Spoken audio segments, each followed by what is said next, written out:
Hello friends, welcome to एंस technology. दोस्तों, हमने एमएस एक्सेल की बेसिक क्लास में होम टैब में कंडीशनल फॉर्मेटिंग तक सीख लिया था। आज हम देखेंगे फॉर्मेट एज टेबल को कैसे यूज़ करते हैं। तो हमारे पास ये एक टेबल है, इसमें पहले से हमने टेबल बना रखी है, इसमें कुछ फॉर्मेट दे रखा है। तो फॉर्मेट एज टेबल आपके टेबल को अलग अलग डिज़ाइन देने के लिए इसको यूज़ किया जाता है और इसमें हम कुछ कस्टम टेबल भी बना सकते हैं और इसमें कुछ और ऑप्शन हम देख सकते हैं। तो इसके लिए यहाँ पर आपको बहुत सारे टेबल के टेम्पलेट मिलेंगी। देखिए, यहाँ पर लाइट है, यहाँ पर मीडियम है, यहाँ पर डार्क है। तो हम पहले लाइट वाली कुछ लेते हैं। मैंने यहाँ पर पहले हम टेबल को सिलेक्ट कर लेंगे। यहाँ पर से टेबल को सिलेक्शन आप ले लीजिए। इसके बाद फॉर्मेट एज टेबल पे क्लिक कीजिए और यहाँ पर से लाइट वाली या जो भी आपको टेम्पलेट लेनी है टेबल के लिए उसको क्लिक करेंगे। यहाँ पर आपको ये एक ऑप्शन मिलेगा, इसमें ये पूछेगा कि टेबल में आपको कहाँ से कहाँ तक का एरिया चूज करना है जिसको आपको टेबल बनाना है। इसको जूम करके हम देख लेते हैं। देखिए, ये इस तरह का ऑप्शन मिलेगा। यहाँ से आप सिलेक्शन दे सकते हैं। अगर आपने पहले से सिलेक्ट नहीं किया है टेबल को तो आप यहाँ से भी टेबल का सिलेक्शन दे सकते हैं। इसके बाद इसमें नीचे एक ऑप्शन है माई टेबल हैज ए हेडर्स। तो अगर आपकी टेबल में हेडर्स है यानी हेडलाइन है, यहाँ पर हेडिंग्स है, यहाँ पर तो आपको यहाँ पर टिक करना है। देखिए, इससे क्या होगा, अभी मैंने यहाँ पर टिक कर रखा है। अब इसको हम ओके करेंगे तो देखिए हमारी जो टेबल थी उसका डिज़ाइन जो हमने दिया था वो हो चुका है और यहाँ पर ये फिल्टर लग चुका है। अभी हमने इस सीरीज में फिल्टर के बारे में नहीं समझा है, तो यहाँ पर ये एक ड्रॉप डाउन का फिल्टर लग चुका है। इसको हम डिस्कस करेंगे बाद में। तो इस तरह से आपकी टेबल बन जाएगी। तो एक बार हम इसको कंट्रोल Z करेंगे और फिर से यहाँ पर हम सिलेक्शन टेबल के अंदर ना लेकर कहीं बाहर क्लिक कर देंगे और फिर से हम यहाँ पर फॉर्मेट एज टेबल पे क्लिक करेंगे और अब भी हम यहाँ से कोई एक सिलेक्शन लेते हैं। हमने ये वाला टेबल चूज़ किया और इसने फिर से बाय डिफ़ॉल्ट वही एरिया उसी टेबल को सिलेक्ट कर लिया है। अगर नहीं करता है तो आप यहाँ से क्लिक करके सिलेक्शन दे सकते हैं। इसके बाद अगर हमने यहाँ पर क्लिक किया माई टेबल हैज़ ए हेडर, इस पर हमने टिक हटा देंगे, ओके करेंगे तो देखिए क्या होगा, उसने ऊपर column 1, column 2, column 3, column 4, column 5, column 6 इस तरह से उसने खुद से कुछ हेडिंग्स बना दी। इसको एक बार हम और अच्छे तरीके से करने के लिए यहाँ पर इस वाली रो को डिलीट कर देंगे, राइट क्लिक करके इसको डिलीट कर देंगे।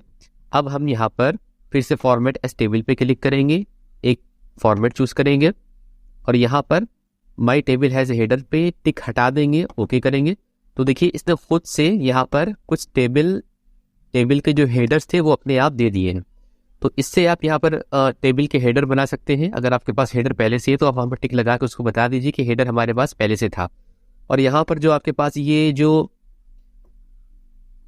फिल्टर लग जाता है, इसको हटाने के लिए हमें यहाँ पर सॉर्ट एंड फिल्टर यानी किसी एक भी इस पे फिल्टर लगा हुआ है, किसी एक भी सेल पे आप क्लिक कीजिए। इसके बाद सॉर्ट एंड फिल्टर पे क्लिक कीजिए और यहाँ पर फिल्टर पे क्लिक कीजिए तो ये सारा फिल्टर हट जाएगा। और कंट्रोल Z करके दोबारा से हम इसको यहाँ पर क्लिक करके इसको अंडू करेंगे। एक बार और करेंगे ताकि हमारा जो हेडिंग्स थी हमारी हेडिंग्स भी आ चुकी है। तो अब देखिए इसमें हमने सिलेक्शन लिया और अभी हमने देखा लाइट वाली थीम का। अब हम कोई एक थीम यहाँ से ले लेते हैं, इस पर क्लिक करेंगे और ओके करेंगे। तो अब देखिए इसमें आपको जब हमने टेबल पे जब हम क्लिक करेंगे तो यहाँ पर आपको एक डिज़ाइन का ऑप्शन एक्स्ट्रा मिलेगा। इसमें आप यहाँ से अलग अलग डिज़ाइन चूज कर सकते हैं। इसके बाद यहाँ पर आपको कुछ और ऑप्शन मिलेंगे, header row, total row, banded row, first column, last column, banded column. तो ये इसको भी समझ लेते हैं। तो यहाँ पर आप देखिए हमने इनको सिलेक्ट किया और बैंडेड रो, इससे अगर हम टिक हटा देंगे, देखिए हमने टिक हटाया तो आपकी सारी जो रो थी वो एक ही तरह की यानी ब्लैक हो गई है, वाइट हो चुकी है। अगर हम इनको सिलेक्ट करेंगे और बैंडेड रो पे क्लिक करेंगे तो देखिए हमारी रो बैंडेड हो जाएंगी, यानी एक इस कलर से फिर वाइट, फिर इस कलर से फिर वाइट। तो ये आपके जब कम आता है जब आपके टेबल में डेटा बहुत ज़्यादा है, यानी ये डेटा मैं यहाँ पर इसको एक बार बैंडेड से हटा लेता हूँ। अगर ये डेटा बहुत ज़्यादा था, अभी तो ये F कॉलम तक है, अगर ये सपोज कीजिए बहुत आगे तक हो और आप A का डेटा देखना चाह रहे हैं, इस तरह आप बढ़ते बढ़ते बढ़ते आप आगे बढ़े और तो यहाँ पर आप कंफ्यूजन हो जाएगी कि हम A में थे या किसमें थे, किसका डेटा हम देख रहे थे, रो नंबर 4 थी या रो नंबर 5 थी, क्या थी। अगर डेटा ज़्यादा है तो इस तरह की कन्फ्यूज़न हो सकती है।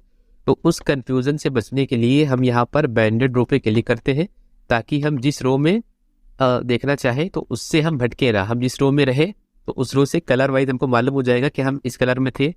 तो इससे बड़े डेटा में आसानी होती है। और हेडर रो क्या है, देखिए हम हेडर रो से एक बार टिक हटा देते हैं तो हेडर रो यहाँ से हाइड हो जाएगी, फिर से हम क्लिक करेंगे तो वो आ जाएगी। फर्स्ट कॉलम क्या है, अगर हम इस पर क्लिक करेंगे तो हमारी जो फर्स्ट कॉलम की जो भी एंट्री थी वो यहाँ पर डार्क हो जाएगी, इसको टिक हटा देते। और लास्ट कॉलम पे क्लिक करेंगे तो जो लास्ट कॉलम की एंट्री थी वो देखिए यहाँ पर डार्क हो चुकी है। इस तरह अगर आपको टोटल दिया हुआ है, देना है आपको, तो यहाँ पर आप इसको डार्क कर सकते हैं। और उसके बाद यहाँ पर एक कॉलम आपको और दिखेगा, एक एंट्री टोटल रो में क्या होता है, आप इस पर क्लिक करेंगे तो देखिए यहाँ पर एक नीचे टोटल की एक रो अलग से आ जाएगी और उस पर देखिए यहाँ पर टोटल भी होकर आ चुका है। तो इस तरह से आप टोटल की रो भी इंसर्ट कर सकते हैं। और बैंडेड कॉलम में क्या होता है, इस पर क्लिक करेंगे, देखिए यहाँ पर पहले हम बैंडेड रो से हटा लेते हैं। अब देखिए बैंडेड कॉलम में क्या हुआ, देखिए यहाँ पर एक कॉलम आपका इस कलर का हो गया, फिर एक कॉलम वाइट हो गया, फिर एक कॉलम इस कलर का हो गया, फिर एक वाइट। इस तरह से ये बैंडेड कॉलम काम करता है। तो उम्मीद है आप ये फंक्शन समझ चुके होंगे। वापस जाते हैं इसको, और यहाँ पर बहुत सारे टेबल, आप इस तरह से टेबल स्टाइल चूज कर सकते हैं। और अगर आप कोई अपना कस्टम टेबल स्टाइल बनाना चाहते हैं तो यहाँ पर आप न्यू टेबल स्टाइल पे क्लिक करेंगे। यहाँ पर आपको फॉर्मेट का ऑप्शन दिखेगा, यहाँ पर आप जो नाम देना चाहते हैं, माई टेबल आप नाम दे सकते हैं। यहाँ पर आप जिसमें होल टेबल में देना चाहते हैं होल टेबल पे क्लिक कीजिए, फॉर्मेट पे क्लिक कीजिए। आउटलाइन देना चाहते हैं, जो भी फॉर्मेट आप यहाँ पर जिस तरह का आप टेबल डिज़ाइन करना चाहते हैं यहाँ से आप डिज़ाइन कर सकते हैं। और इसको ओके करेंगे। डिज़ाइन करने के बाद इसको आप सेट एज डिफ़ॉल्ट पे भी कर सकते हैं या ओके करेंगे। तो इसके बाद आपको जब भी आपने अपना डिज़ाइन किया हुआ टेबल आपको यूज़ करना हो तो आप फॉर्मेट एज टेबल पे क्लिक करेंगे। तो यहाँ पर कस्टम में देखिए आपका जो टेबल था वो आ चुका है। इस पर जब क्लिक करेंगे तो आपको यहाँ पर उसका नाम भी दिखाई देगा जो आपने इसको बनाते वक्त इसका नाम दिया होगा। तो इस तरह से आप अपना कस्टम टेबल भी बना सकते हैं। इसके बाद यहाँ पर जो ऑप्शन है वो है सेल स्टाइल का। तो सेल स्टाइल में देखिए हम यहाँ पर इन सेल को सिलेक्ट करते हैं, इसके बाद सेल स्टाइल पे क्लिक करेंगे। अब यहाँ पर आपको कुछ ऑप्शन दिखेंगे, नॉर्मल, बैड। तो यहाँ पर देखिए बैड का इस तरह से हाईलाइट होगा, गुड का इस तरह से होगा। सपोज कि हम चाहते हैं कि ये सबसे बेकार, जो हमारे पास सबसे कम वाली एंट्री थी, इसको हम बैड देना चाहेंगे। तो इसको हमने यहाँ पर बैड पे क्लिक किया तो ये इस तरह से हो जाएगा। ये हम इसको हाईएस्ट दे देंगे। तो हमने यहाँ पर सेल स्टाइल पे क्लिक किया, इसको गुड पे दे दिया तो ये इस तरह से हो जाएगी, ग्रीन हो जाएगी। तो इस तरह से आप अपने सेल में जैसा आप चाहते हैं उस तरह से आप इसको दे सकते हैं। अगर आपने यहाँ पर कैलकुलेशन मोड में दिया तो ये अलग अलग तरीके से, देखिए हम यहाँ पर इनको कुछ डेटा को सिलेक्ट कर लेंगे और इसके बाद देखेंगे, देखिए ये हेडिंग स्टाइल में इस तरह से, यहाँ पर इस तरह से। तो ये अलग अलग तरीके से आप अपने सेल को भी फॉर्मेट दे सकते हैं, इसको दर्शा सकते हैं जिस तरह से आपको अपनी रिपोर्ट में इसको दिखाना हो। तो ये देखिए नोट पे यहाँ पर इस तरह से आ जाएगा। तो ये और यहाँ पर आप उसी तरह से सेम जैसे आपने टेबल बनाया था यहाँ से आप टेबल बना सकते हैं, अपनी मर्जी का टेबल जैसा आप बनाना चाहे उस तरह का आप सेल भी यहाँ से डिज़ाइन कर सकते हैं। तो ये थोड़े से ऑप्शन थे फॉर्मेट एज टेबल के और सेल स्टाइल के। और अगली वीडियो में हम समझेंगे यहाँ पर जो इंसर्ट का टैब है इसमें जो सारे ऑप्शन है इनको, और ये डिलीट के ऑप्शन है इनको, और ये जो फॉर्मेट के ऑप्शन है इनको समझेंगे। इसके बाद कुछ ऑप्शन और बचेंगे, फिर हम उनको देखेंगे, फिर उसके बाद हम बढ़ेंगे इंसर्ट के टैब पे।